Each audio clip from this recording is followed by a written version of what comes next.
Bonjour tout le monde, dans cette vidéo on va s'intéresser aux mineurs sur le réseau Bitcoin. On va voir quel est le comportement des mineurs en ce moment et quel est le coût de production moyen d'un Bitcoin. Donc je vous avais fait des vidéos régulièrement sur le sujet, notamment en 2022 lors du bear market, et je vous donnais régulièrement les coûts de production des mineurs les plus rentables, puisque c'est un excellent indicateur pour déterminer des zones de prix ou racheter du Bitcoin. Plus récemment, je vous avais fait une vidéo sur le sujet un peu avant le halving pour vous expliquer justement l'impact du halving sur les mineurs et sur le prix du BTC. Avant de continuer la vidéo, dans un premier temps, si t'es pas abonné à la chaîne, je t'invite à t'abonner. Également, si t'es intéressé par le trading des crypto-monnaies, je t'invite à me rejoindre sur l'exchange Bitget et MEX, qui sont mes deux exchanges préférés pour trader les crypto-monnaies. Donc si t'es pas inscrit, tu as tous les liens dans la description sous la vidéo.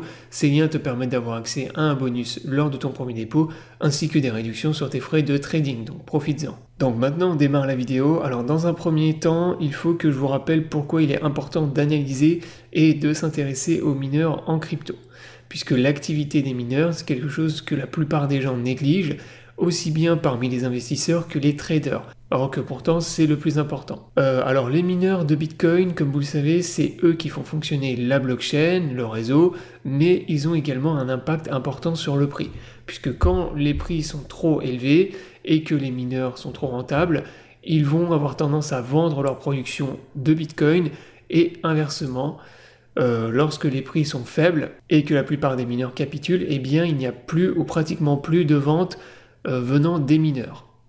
Donc actuellement, si on regarde ce graphique qui vient de CryptoQuant, donc qui représente les ventes des mineurs, eh bien on voit que depuis le mois de mars, en fait depuis qu'on est bloqué dans notre énorme range sur Bitcoin, eh bien les mineurs vendent énormément de BTC. Donc par exemple ce mois-ci, vous voyez qu'à un moment il y a eu une vente de plus de 1200 Bitcoin en seulement 24 heures. Et pareil, fin mars, il y a eu une énorme vente de plus de 1600 bitcoins en une journée. Donc là, actuellement, les mineurs vendent énormément de BTC. Pourquoi ils vendent beaucoup de BTC? Parce que miner du BTC sur les prix actuels, c'est rentable.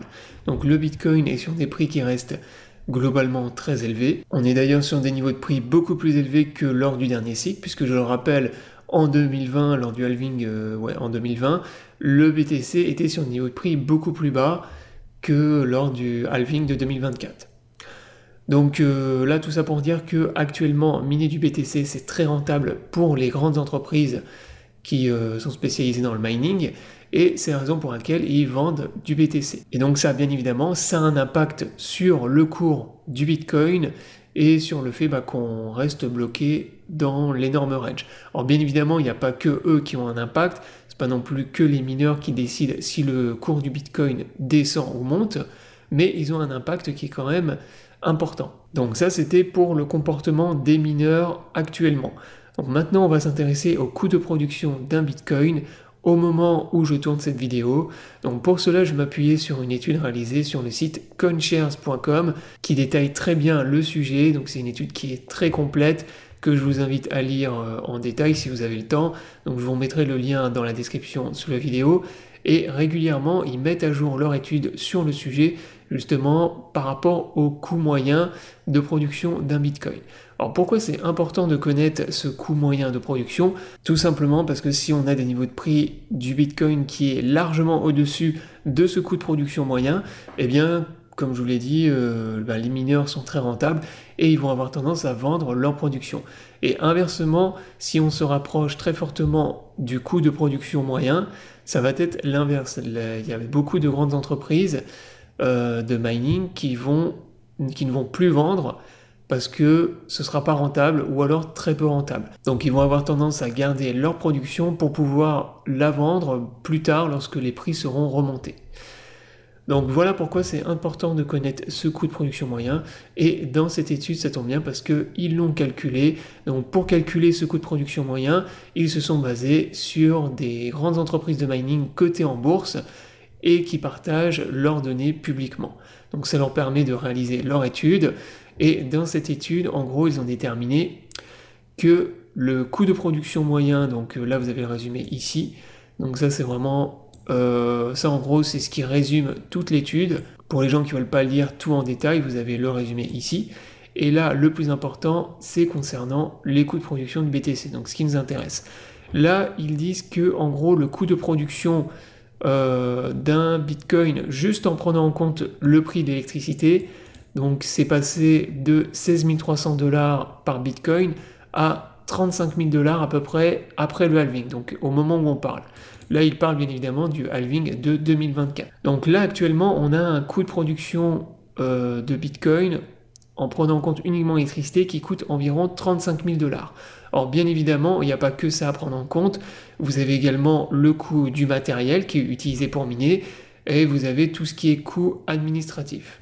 Donc si on prend donc la totalité de tous les coûts que je viens de vous dire, électricité, matériel, coût administratif des entreprises, eh bien on arrive à un prix moyen, alors ça reste bien évidemment une moyenne, de 53 000 $. Alors qu'avant le halving, il était de 29 500 $.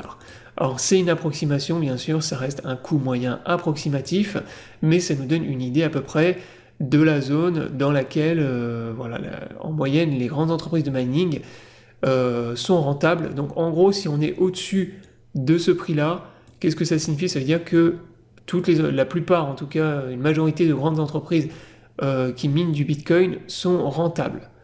Et inversement, si on passe sous ce niveau de prix, c'est l'inverse.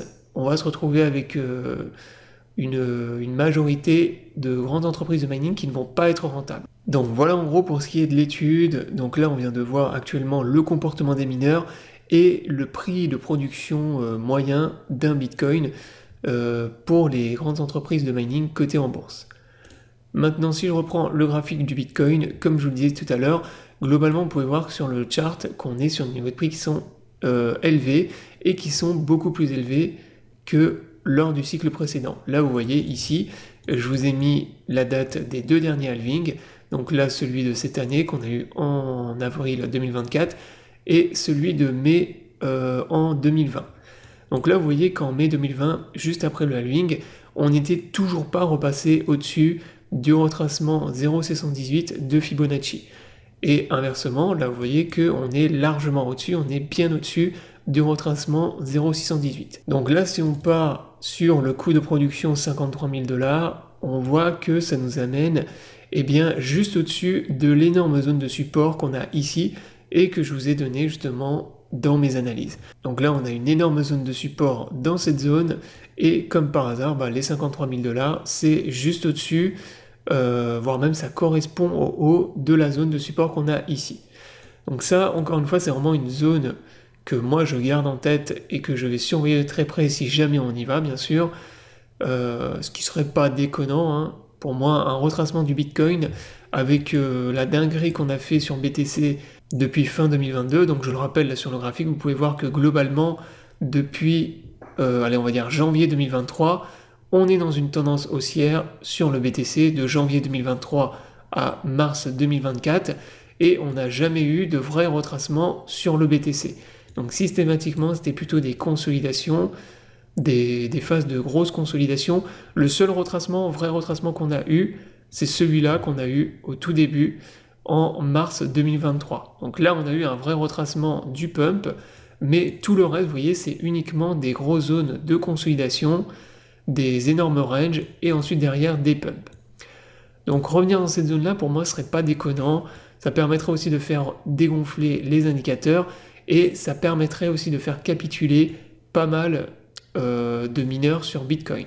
Donc à ce moment-là, il y aurait beaucoup de mineurs qui arrêteraient de vendre leur production, ils seraient plutôt en train de soit qui arrêteraient de miner carrément, ou soit au contraire qui garderaient leur production pour pouvoir la revendre plus tard lorsqu'on sera sur un niveau de prix plus important. Donc en gros, pour résumer la vidéo, gardez à l'esprit que en ce moment les mineurs vendent beaucoup de Bitcoin, ce qui explique le fait que on n'arrive pas trop à repartir dans une tendance haussière. Et également garder à l'esprit ce coût de production moyen qui est aux alentours des 53 000 $. Ça peut être une bonne zone justement pour commencer à racheter du Bitcoin et des crypto-monnaies bien sûr, puisque encore une fois, le plus important c'est Bitcoin, tout le marché est guidé par le Bitcoin, et si on revient à 53 000 $, ou dans la zone de support entre 50 000 et 52 000, eh bien les altcoins vont s'enfoncer sur des niveaux de prix qui sont encore beaucoup plus bas. Donc voilà, la vidéo est terminée, j'espère qu'elle vous aura plu. Je vous invite à vous abonner à la chaîne pour ne pas rater les prochaines vidéos. Je vous souhaite à tous une bonne journée et à bientôt pour une prochaine vidéo.